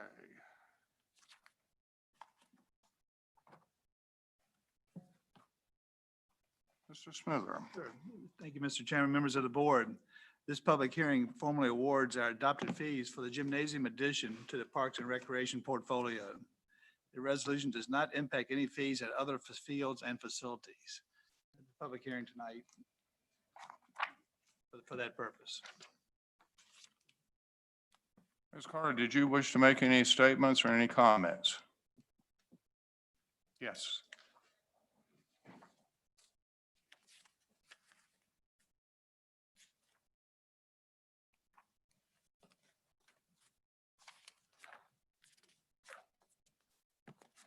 Welcome. Thank you. Good evening, board members, chairman. I'm going to introduce Marianne Woodle Wilson. She is the Parks and Recreation Coordinator, and she was very instrumental in doing all of the research to assign these fees and select these fees. Part of it is the, am I not talking loud enough? Yeah, a little bit louder if you can. Sorry. Part of the fees was based on what the other surrounding jurisdictions were doing, and part of it is based on our operating costs for the gymnasium.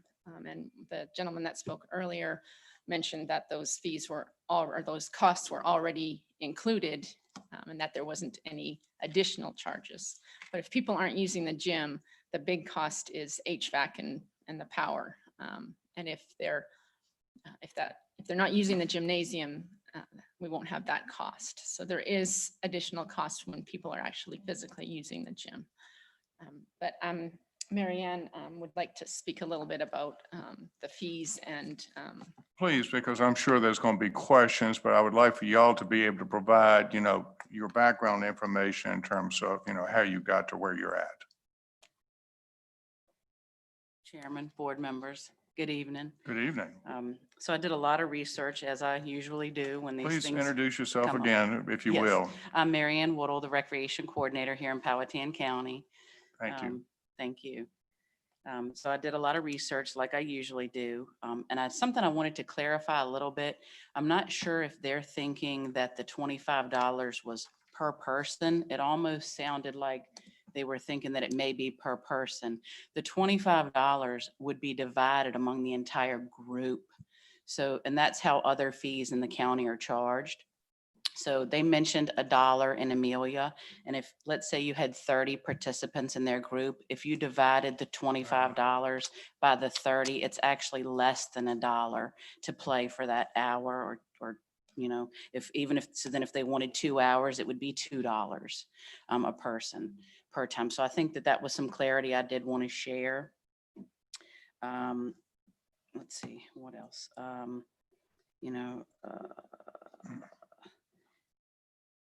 I didn't know if you had any questions on how affiliated groups were determined, or, they will need to provide liability insurance, just like any of the other groups in the county. I didn't know if you have any questions on any of that. Yep. And the non-business hours, of course, the fee would go up because we would have to bring in staff. And during business hours, there are still, like she said, there are still fees associated. So if no one was using the gym, we wouldn't have the HVAC, we wouldn't have the lighting, only the lights in where my office would be. So there are costs that are associated with that. And I did look at what other localities were charging. Some of the other localities don't charge during the day. However, they're larger counties that have multiple staff. If you take Goochland, for instance, they have 6 full-time staff. They have other activities in the building, so they may not charge a fee per se for the pickleball users, but it's because the building is already in use for lots of other activities with all of their full-time staff. I don't have that. We don't have that. So if the building wasn't in use, then those fees, we wouldn't have anything going on. Just trying to think. I don't know, did you guys have any questions for me on that? Ms. Norvig, I seem to I think have a you have couple. something you want to say. We're confident in you, Mary. We don't need 6 people. You can do it all, right? I try. Are you still in the basement office with it's a walkout though? Yes. It's pleasant. I Okay. am. Does it still have stacks of folders and stuff? I'm working on it because I'm packing all those stacks of folders up to move to the gym. This is one busy person right here. She's key in this county. I'm very impressed. Anyway, the hourly rate, the business hours, when exactly are the business hours, non-business hours for us Same as then? the county hours, 8:30 to 5 would be my office hours, Okay, and then, Monday through Friday. fair enough. And I think you're right about, I was hearing the same thing about the per person, per group thing. I thought, I was doing the math and thinking that's less than $1 to do pickleball, and I don't see how that would chase anybody away, but, okay. So I'm glad we got that cleared up. And then, staff, y'all talking about staff after hours, we'd have to have someone from staff there. But I heard a citizen say nobody has to be there for us. They're all adults and whatnot. So what's the deal with it? Do we provide somebody after 5 o'clock or not? Well, we would need to, there are liability concerns. When they spoke previously that they were allowed to go into the gym without staff, it was after the schools had vacated the facility. So they were allowed to go in there without anyone helping. They did clean up after themselves. Huge liability issues and concerns with having senior citizens clean up after themselves, having them be responsible for an entire building. Insurance, I do not believe would encourage us to have a building with lots of offices. All of those things had moved out at the time that they were in there. I see. Okay, and then you just brought up, I think this is my last question. You just mentioned cleaning, and we're in COVID time. And does this place need deep cleaning after each use? Yes, it does, and it Okay. is supposed to be cleaned in between each group. So what some of the other localities have been doing, Chesterfield, Hanover, and Henrico, with some of the research I've found, is that they allow one group to come in. They're limiting the numbers to about 15 per group. They're requiring that they wear masks. They have them in there for about an hour. That group leaves, they do a heavy cleaning, and then the next group is able to come in. So how expensive is that? I mean, are these fees basically covering that, or is that something we're just having to deal with because it's COVID? And it's not the normal fee? It's just something we're having to deal with because Okay. of COVID. So it's kind of outside of those fees. Those fees are for normal cleaning, not non-COVID times. Okay. Because I just want to make sure, because I'm, and I've met with a couple of the pickleball representatives. It's been a while. This is before COVID and everything. And I'm very up on that program. In fact, I saw I played tennis with my son, who's almost 24, and he's a tennis instructor. And that was a huge mistake, by the way. But on the tennis courts, this was in Chesterfield County, next to us, they had pickleball going. It was packed. It was absolutely packed. It's a great sport. And one of the speakers nailed it when he said, it's not only exercise, it's socializing. And especially for senior citizens, they need that socialization. Too much isolation going on. So I'm really in favor of doing it. And it seems to me that kind of the needle has swung for me while I've been sitting here listening to them and now you, that we're actually giving them a pretty good deal for playing pickleball. That's how I'm reading it. Is that correct? Well, and one of the things, the comments that was made was about the painting lines on the existing tennis courts. Right. That suggestion has not been brought up to us before, but that's very doable for those tennis courts that are out there. We would eventually have to resurface out there, I was gonna but ask you, there are a lot of cracks in it and yeah, all that stuff. but Right. for temporary, we could do it until, and the budget for that gymnasium project, we may be able to do that. Nice. All right, I'm going to Thanks. go ahead and open the public hearing now that we've gotten more information out about, what the situation really is.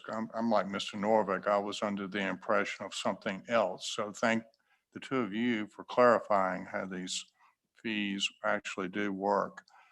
So at this point, I will open the public hearing. Anybody wishing to come down and comment on this particular issue, we will allow you 3 minutes. If you represent a group, please limit your comments to 5 minutes.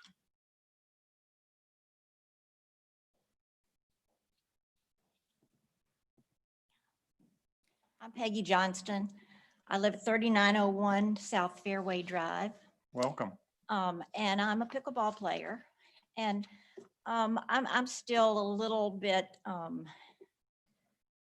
confused about the fee issue. $25 an hour is doable if you have a lot of people. I understand that, but how is that going to happen? You have to have one person to rent the place, and then they have to collect the fees from their friends. I've never been to any pickleball venue that's done anything like that. You just put $1 in the cup when you walk in the door.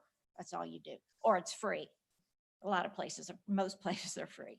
So it's still confusing to me why our taxpayer dollars won't cover these things. And they mentioned insurance, and is the insurance in addition to these fees? That's not good.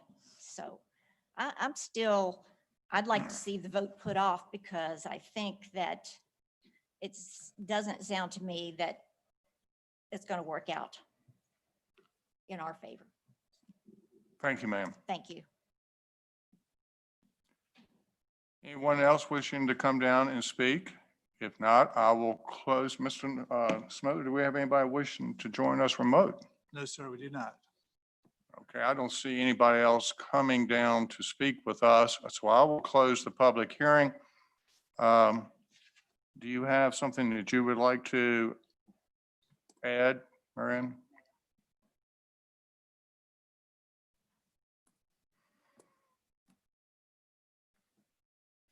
Chairman, members of the board, do I need to say my name No, ma'am, you're again? fine. I just wanted to address just a little bit. Please.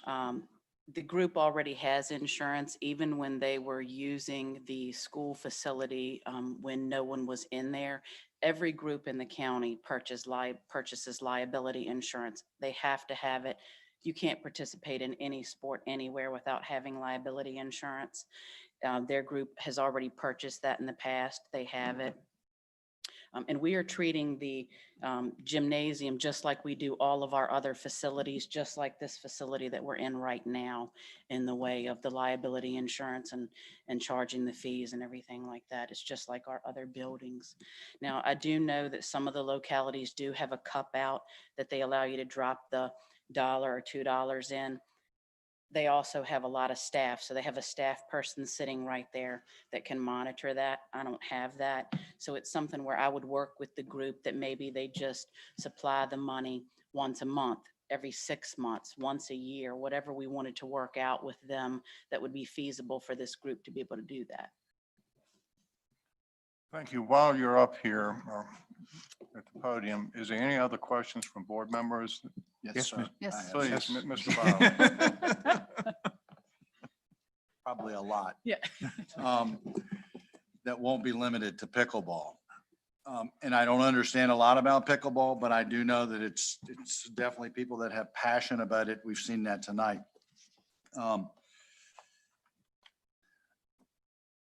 Insurance is usually a group, I get what you're saying. In my experience in the past, although it's been quite a few years ago with my adult sons renting facilities owned by the county. And this gym is owned by the county, right? And the fields, the tennis courts, the rectangular fields, the basketball court, there's a girls softball diamond in the back there. And then there's a baseball diamond all the way in the back, all owned by the county, right? So do you charge these same fees for all of those? Or is this just for the gym? All right, so the gym does have different fees associated with it. So if you are an outside group looking to reserve a field, if you're a travel group, yes, you do pay for use. There's also non-county fees that haven't come up because everyone that's not a Powhatan County resident is charged an additional $10 fee for every non-resident. So no, but if you're thinking, like if Little League is going to use the field in the back, they are not charged a fee. Those fees come into the actual organization. They do not come to the county. They then use those fees to pay for umpires, uniforms, things of that nature. But the difference in that is they also line their own fields. There's not the HVAC, there's not the heating, air costs, things like that. It's an outdoor facility. Right. So with the basketball court that's in the back, pickleball could use that and probably has in the past, maybe? Yes. So if they're doing it outside, Mhm. are you going to charge them? Or No. not charge them? So no charge outside. No, sir. For No charge pickleball. for outside. Okay. And one of them, maybe a couple of them made the comment that the lines need to go on there, the tennis courts. And I have walked around that facility, and you need to do a little more than put lines on the tennis court. That's definitely, you want to talk about liability insurance, that's one that would be there. But I would agree. I think that's something that we should look into. And being there's some, maybe I heard budget money left over from the gymnasium. That would be a very good use of funds based upon my knowledge of how these athletic situations occur. Baseball, I have gotten many calls because of baseball, indoor facilities. And there's none in Powhatan. And every kid in Powhatan is going to Chesterfield and paying a lot to use the facilities in Chesterfield. Iron Bridge Park, I heard it 3 times today. Are we planning on putting up retractable netting for batting inside the gym? We do not have that in the works at this time. Don't you think that would be a really good idea? Well, right now, so we have so many baseball, softball, soccer, football, lacrosse. Where we have been requested so far in the past has been more for, we don't have anywhere for our volleyballers. We don't have anywhere for our basketballers, our travel basketball. We have momentum volleyball. We have pulse basketball that's here, that's part of PYAA, just like our football and baseball. And we have our pickleball players. So we're not meeting some of the sports and athletic needs of some of the other groups where we do have batting cages that are outside. So yes, we could put some inside. However, it then would take away from some of the other sports that don't have any venues. Yep. I realize we're a growing county. That to me, and don't take this personally, that's a scheduling problem. There's 7 days in a week. There's a lot of hours in a day. And this is an opportunity, and I know everybody wants it. I get it. I mean, I've seen the fields. I've been to Fighting Creek Park. I've watched the soccer, the lacrosse. Everybody's screaming for fields. Everybody's screaming for a facility to go. We have a facility. We have some fields. People don't use them. I go to that basketball court behind this gym, and if it was dressed up a little bit and a little bit more aesthetically appealing, and maybe if it was advertised, so, but I think most people who's been in Powhatan a long time, they know that it's back there. But I do think that pickleball players are traveling outside, so we've heard tonight, outside the county, and they're paying. And they're willing to pay here. Baseball players, Softball players, I guarantee you they're willing to pay, because then they're not going to have to travel outside of the county, and they can get it done here inside of the county. And they will be making noise as we go along, I'm sure. Basketball, Pulse. So Pulse would use this gym. Would they pay? Yes, they've requested this gym 7 days a week if I would allow it. Yep. And they actually compete with the YMCA Yep. for space. So the YMCA, this landmark center in the past, has been used by the YMCA and Pulse Basketball. Pulse Basketball is a little bit different than the YMCA. It's supposed to be more of a step up, more of a travel basketball organization. competitive. But yes, we have it in the schedule, so they would also pay to use the facility. Would they pay as an affiliated group? Yes, sir, because they are a part of the PYAA and they submit their insurance and everything as part of the PYAA, the Powhatan Youth Athletic Association. Okay. I'm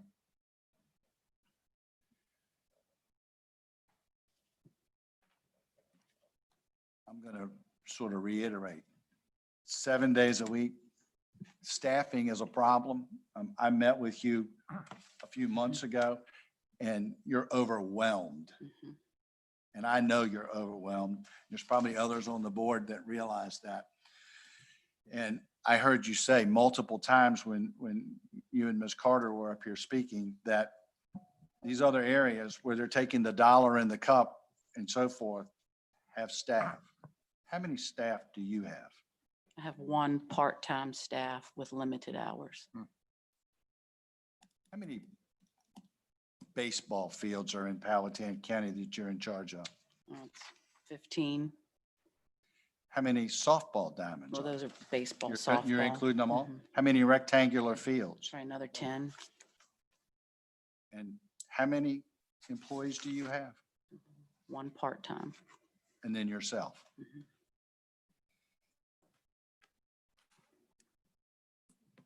That's my only questions. Thank you, Mr. Chairman. Okay. Mr. Chairman? Please, Mr. Cox, but I want to make one comment and then I'll Thank you. yield to you or recognize you.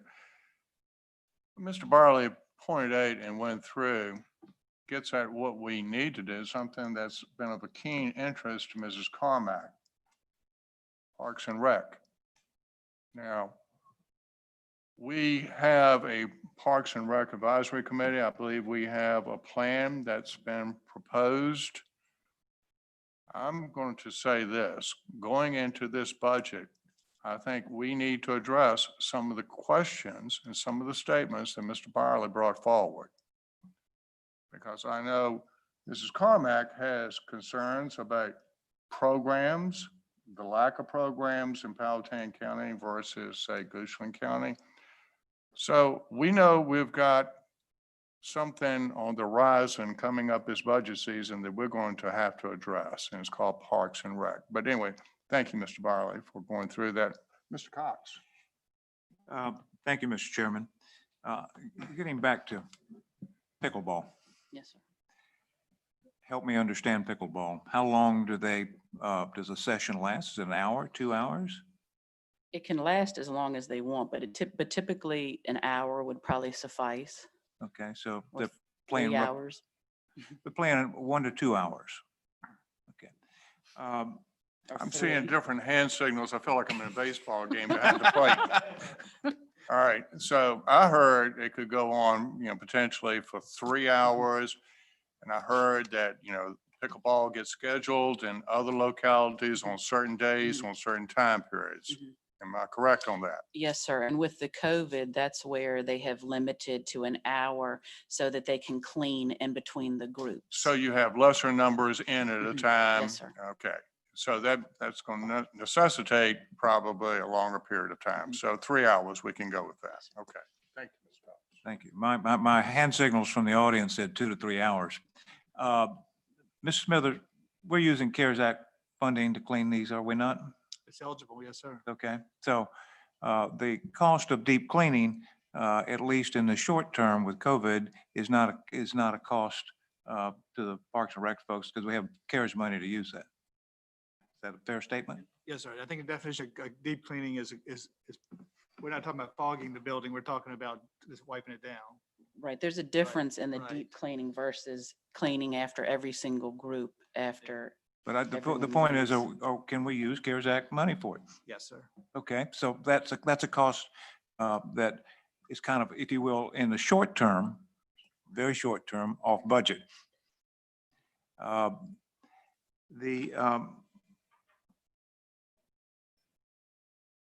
Is there a season? Or is this year round? How many pickles are there? She may want to ask better, but I mean, they do play year round. They Year-round, play okay. throughout the year. Okay. The facility, as I understand, the facility is ready to go? I should be moving in this week. We're waiting on some technical difficulties with the technology piece, but I should be moving in this week. Okay, so the facility is ready to go. And one of the things that y'all have to get passed is a fee schedule Yes, sir. before you can open it up.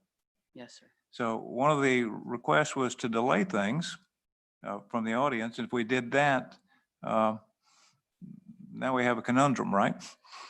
Yes, sir. Okay, do we subsidize any other sports? No. Mrs. Carter, you probably would, I mean, No. okay. Because one of the points that we made is, look, there's a lot done for a lot of different age groups, but nothing for old folks like me. Though I don't play pickleball. But that's not really true, is what you're telling me. Any group, whether you be young or old, if you were going to use the gymnasium, you would be charged the same fee across the board. And outside, the seniors would be treated just like all the other groups, and they would not pay a fee for the outdoor facilities, just like no other group pays for outdoor facilities. That's affiliated with the county. If we price the pickleball people out, Yes, sir. would there be, are there other people clamoring for that space? I mean, Volleyball, basketball, they've all been adamant that they would be willing to pay a fee. Now, the difference would be daytime versus nighttime. The seniors tend to are asking to use the facility more during the day, and the other groups tend to use it more at night. you heard a number of citizens talking about things. Does that change any way you look at this? Have they said anything new, I guess, new to you?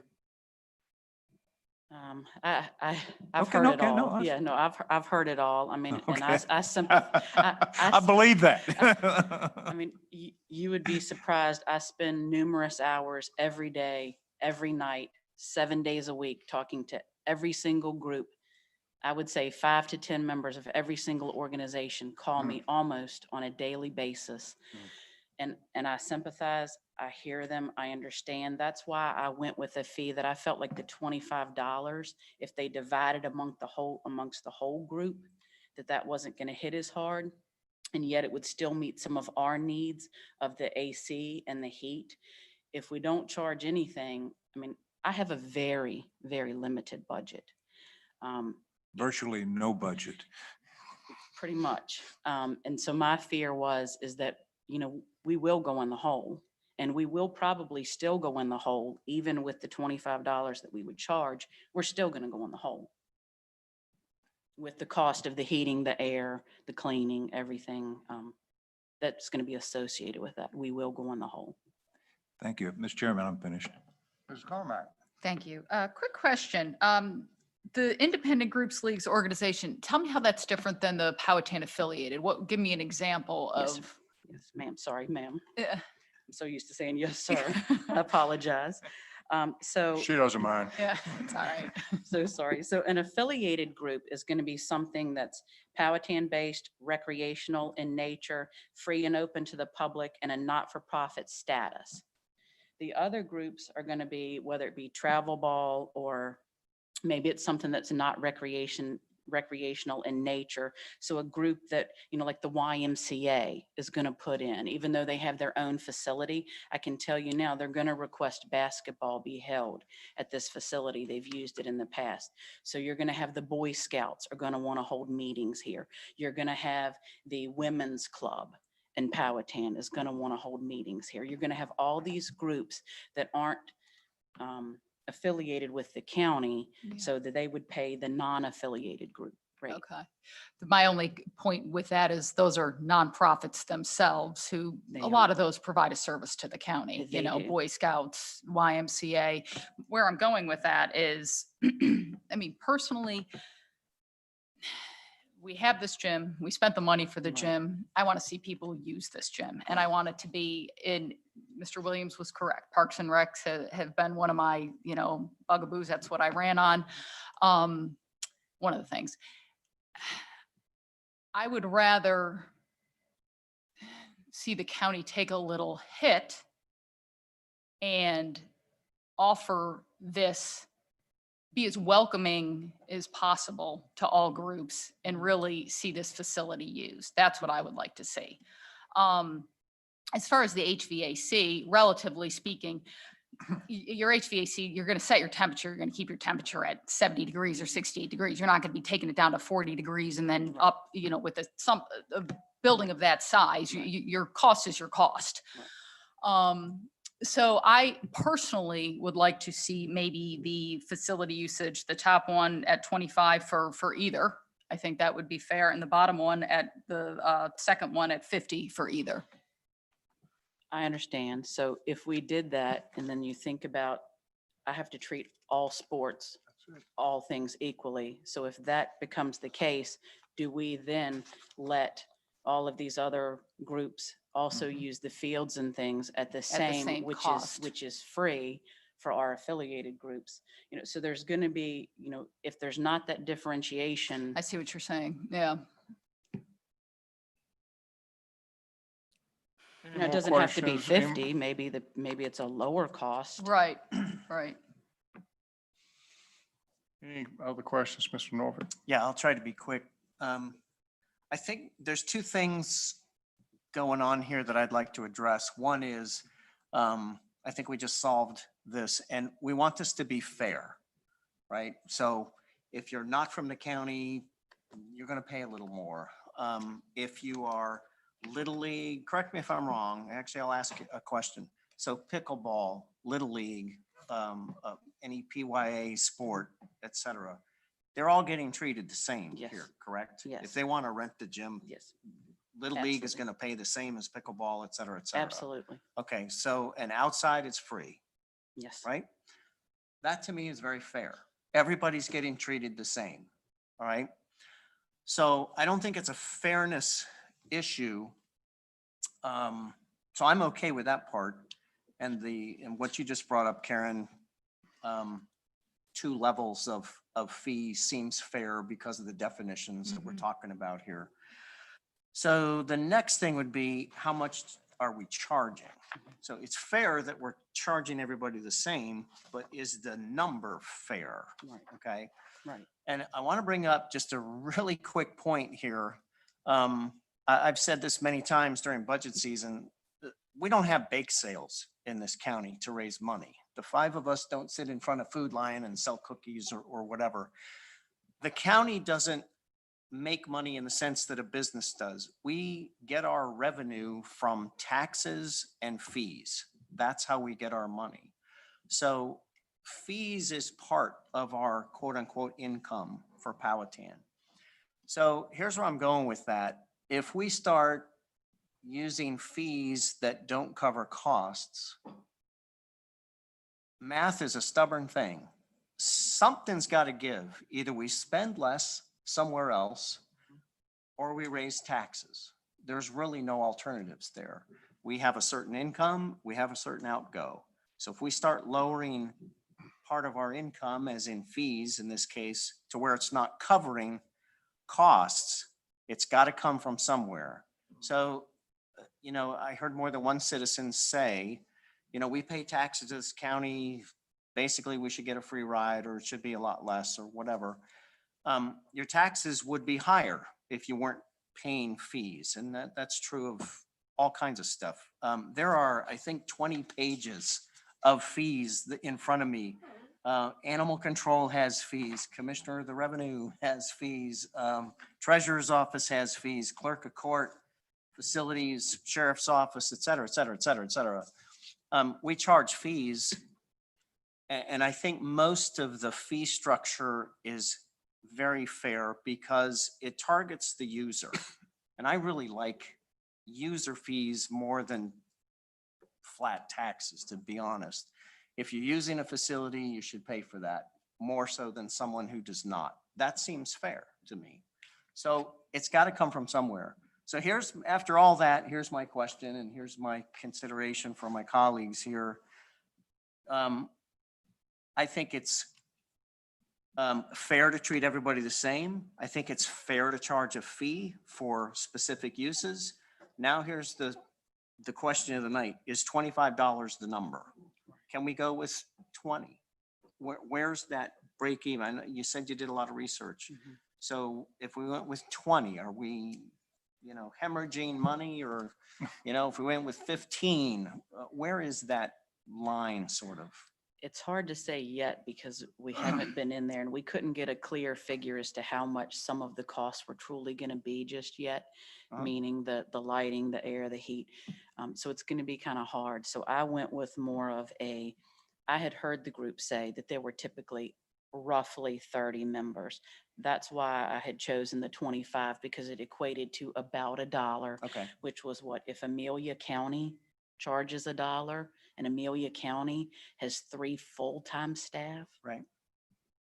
Let me ask a follow-up question, if I may, Marion. So 25 people show up and they want it for 3 hours, correct?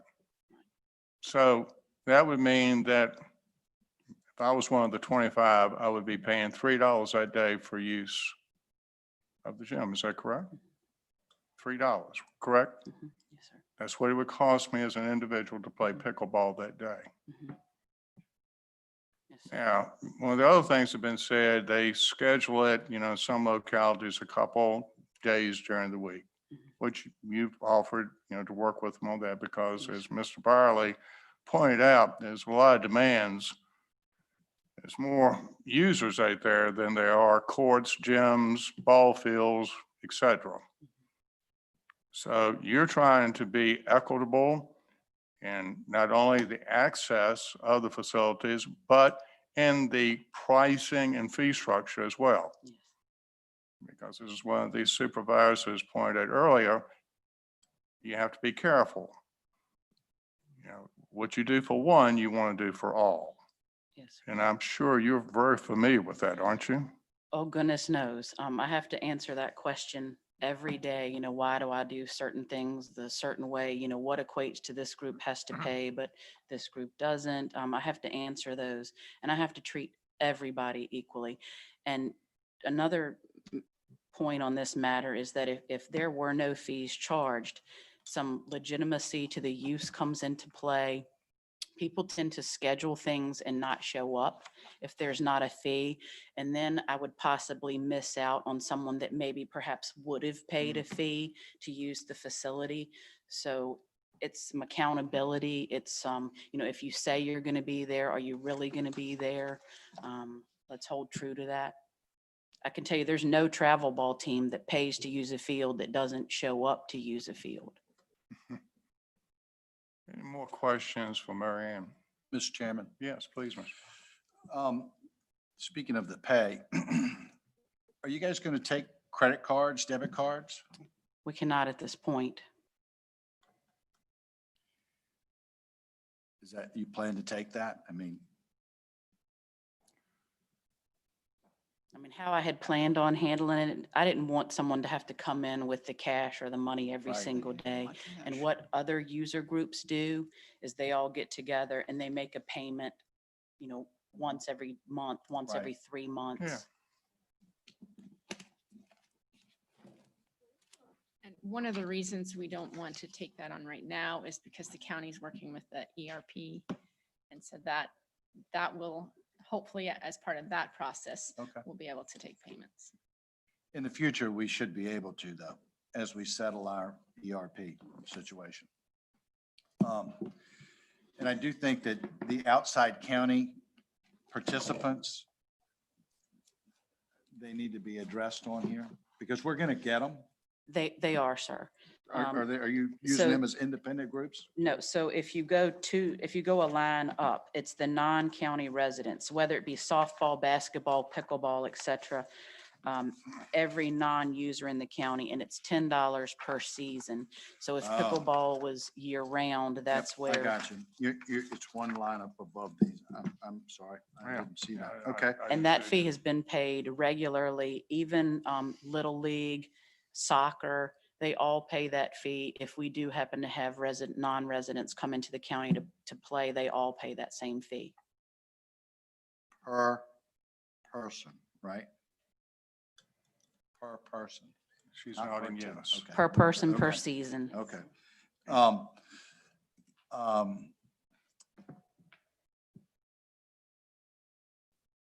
I'll tell you, in regards to, I'm going to get outside of this a little bit here. There's the other part of the facility up there that, is on our agenda in the future of tearing down.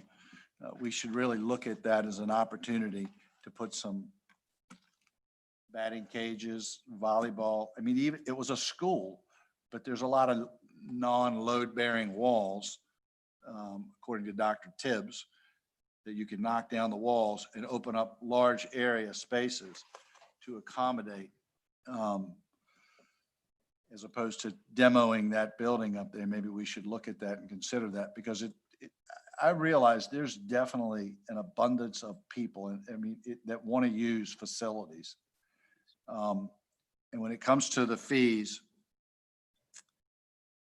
me personally, with the fees that I see here, I think that they seem to be relatively fair. And I think that, this is one of those things where these guys are ready to open and get going. And, we need to open the doors and get it going and see if we can,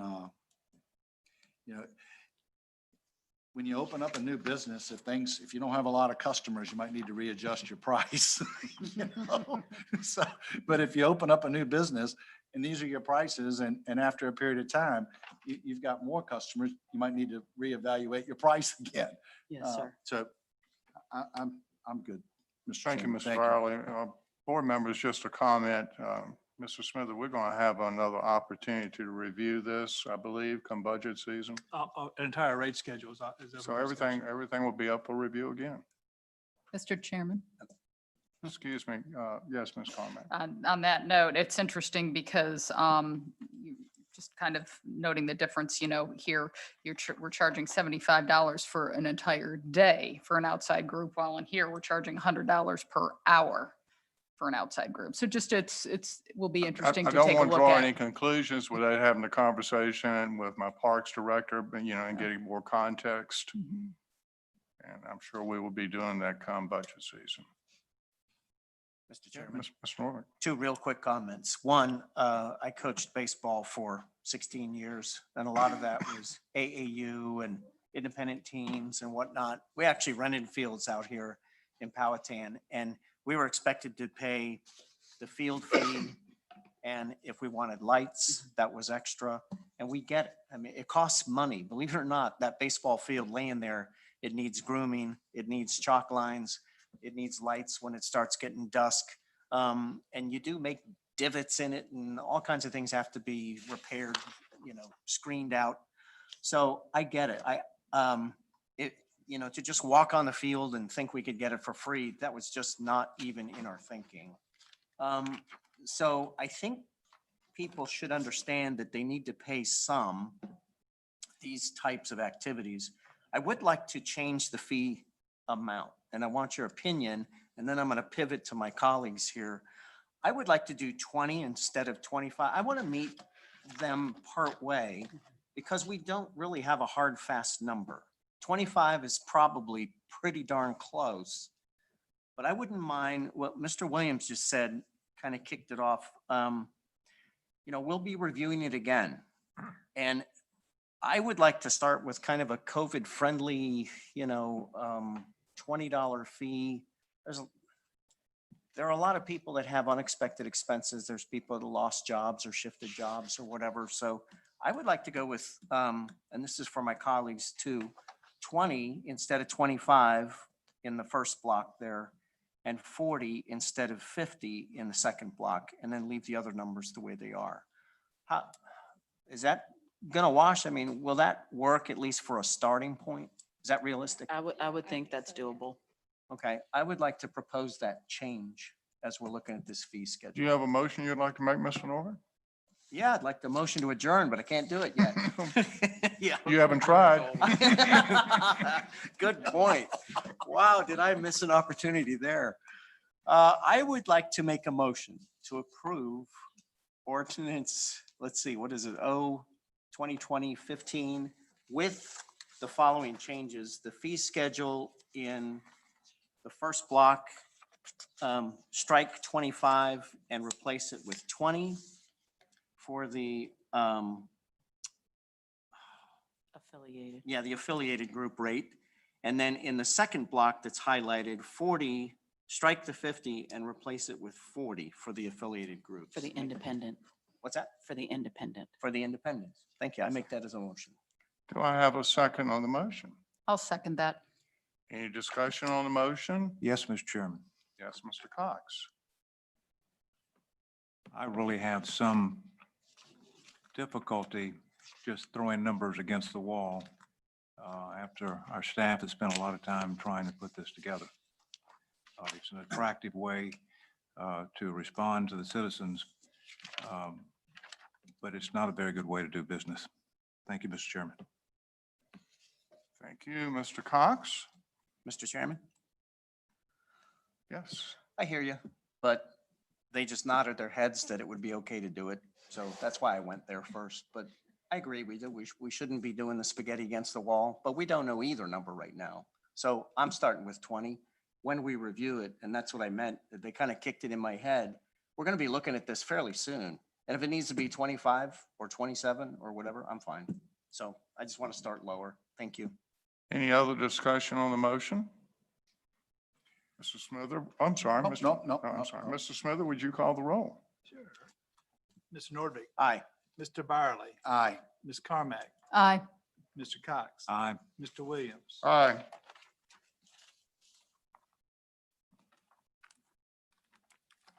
Thank you, board members, for that discussion.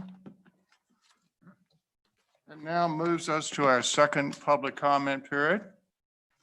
Those wishing to address the board, please come down and give your name, your address, and please limit your comments to 3 minutes. If you're representing a group, we will allow you 5 minutes. Mr. Smither, you let me know if we have anybody wishing to join us remote. Mr. Chairman, at this time, we do not have anybody online.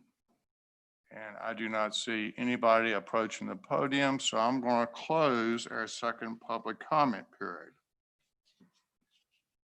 County attorney comments, No comments, Mr. Chairman. county administrator comments, No comments, Mr. Chairman. board members, any comments? Mr. Chairman, Please, Mr. Cox. He's yielding the floor to me for a quick comment. And I just wanted to thank mostly Lynn Dressler for inviting me to a car show. Ned was there.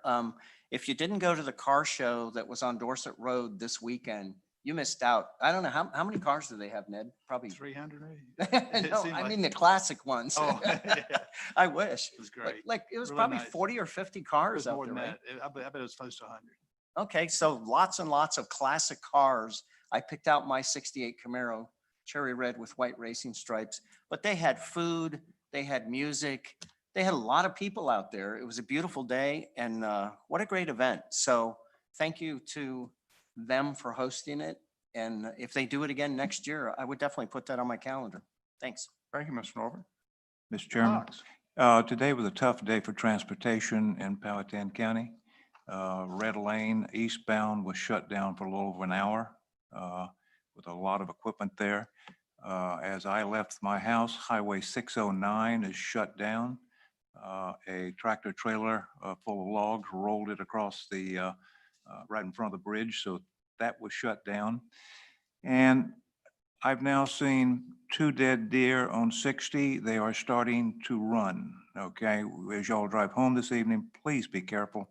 The deer are starting to move in a very aggressive way, and they're looking for you, Mr. Nordvig. They like your van. I got problems already. I got 2 check engine lights on each, never mind. All right.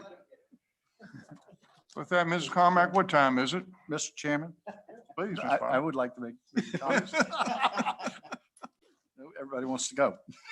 He's going to get to make that adjournment motion here. Quickly, though, echo Mr. Nordvig. I wasn't there while he was there, but I was there and seen Mr. Smithers there enjoying the car show at Dressler Farm on Dorset Road. And I will tell you that I was there last year and the number of cars went up substantially. I mean, it went from probably 35, 40 cars. It was probably 100 there Saturday. They were very nice cars. But here's the important thing. They did that as a fundraiser to help a family out in Powhatan County. I don't know the family, but they did it last year and they did it again this year to help a family out. And that, echoes what I always say, that's Powhatan, reaching out to help somebody else out in the community, reaching out to help another citizen out. That's really, really nice. And kudos to them. And I agree with Larry that if you get to go next, if you can put it on your calendar for next year, it's a good place to go. The second thing that I didn't mention to Parks and Rec when they were up here, Ramona and Mary Ann, that facility is beautiful. I mean, I've been in it and I've walked through it, and Ms. Carmack joined me on that tour through there, and it's already marked. The lines are down for pickleball, volleyball, basketball, whatever you want to do. And it's just a beautiful facility. I remember when it was built, it looks better now than it did. There's a stage there just like this. I don't know where you can put the Boy Scouts, but there's somewhere they can go because there's a lot of room in there to work with groups in the county. So I'm really looking forward to that being opening and the citizens getting some good use out of that. Thank you, Mr. Chairman. Thank you, Mr. Barley. Ms. Carmack? What time? What time? 8:40. I will adjourn this meeting at 8:40 tonight.